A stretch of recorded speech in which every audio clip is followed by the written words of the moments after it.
Very good, Eddie. But look closely. One's mother shoot, one's father shoot, and last but not least, my shoot. What's going on, you cartoon connoisseurs, and welcome back to the channel. We all remember Ed, Edd, and Eddy. The scams, the sticky wads, the jawbreakers, and the endless summers in the iconic cul-de-sac. It was a chaotic, hilarious masterpiece, but beneath all the slapstick comedy and the candy-fueled dreams, there was one glaring, unsettling question. Where was the parents? Think about it, we saw all the kids' bedrooms, their kitchens, their yards, but never once in 6 seasons and 130 episodes did we see an adult's face, not a single one. This wasn't just a quirky, stylish choice. It hid a deeper, frankly disturbing truth about the world of Ed, Edd, and Eddy. Today we're putting on our detective hats and piecing together the unsettling evidence. We're going to explore why the parents were absent, what it implies about their world, and the dark theories that have haunted fans for decades. Get ready, because the answers might be more unsettling than a Kanga kiss. First, let's establish the obvious. The parents' absence was 100% intentional on the part of the creator, Danny Antonucci. He explicitly stated that he wanted the show to be from a kid's point of view, a world where adults simply didn't factor into their daily shenanigans. This choice, while creatively brilliant, had profound implications. It created a unique atmosphere where the kids were entirely self-governed. There were no curfews, no chores, no adult supervision to stop the scams or break up the fights. This freedom allowed for the extreme hijinks we love, but it also painted a picture of unsupervised neglect. While we never saw them, the parents' presence was often heavily implied. Through visual and auditory clues, we see the shadows of legs from under the door, hear voices off screen, and catch glimpses of adult-sized furniture and belongings. Johnny's parents were seen only as a pair of towering legs.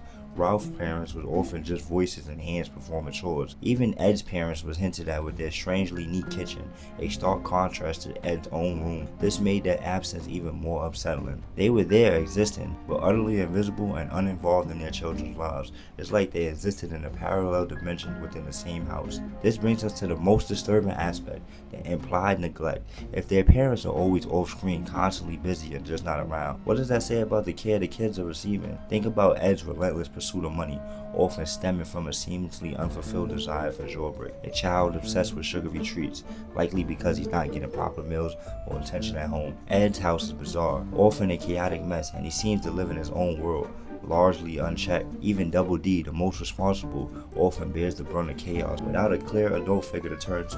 And then there's the Kanka sisters, their wild, unsupervised existence, their crude house, and their often aggressive behavior speaks volumes about a complete lack of parental guidance. This absence of a guiding hand allows for chaotic fun for the show, but it often implies a rather bleak reality for the kids' upbringing. The intentional absence of the adults combined with the strange, isolated nature of the cul-de-sac has spawned some incredibly dark fan theories over the years. While never confirmed, they highlight just how settling this cartoon truly was. For example, one popular theory suggests that the cul-de-sac is actually limbo or purgatory, and all the kids are actually deceased, reliving childhood memories. This explains why there's no adults, they're all gone. It explains the timeless summer, the unchanged neighborhood, and the Kanka sisters' seemingly unnatural ability to appear anywhere. Another idea is that some kind of adult apocalypse occurred, leaving only the children behind to fend for themselves. This would explain the lack of adults and the kids' unusual self-sufficiency, and why they seem to be the only ones around.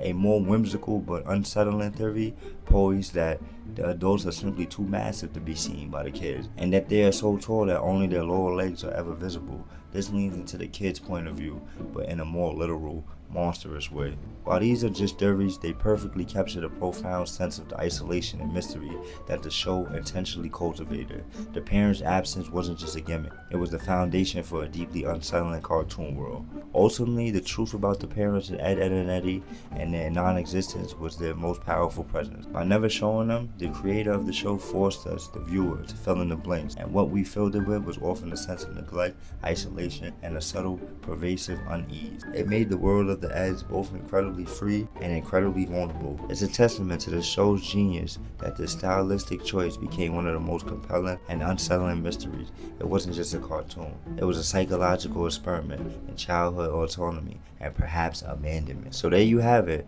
the unsettling truth about the unseen parents of the cul-de-sac. Did any of these theories chill you to the bone, or do you have your own dark ideas of why the adults was missing? Let me know in the comments below, because I definitely want to hear them. If you found this deep dive into Ed, Edd, and Eddy's most enduring mystery engaging, be sure to hit that like button, subscribe for more cartoon conspiracies, ring that notification bell so you don't miss my next video. Thanks for watching, and remember, watch out for those canker sisters.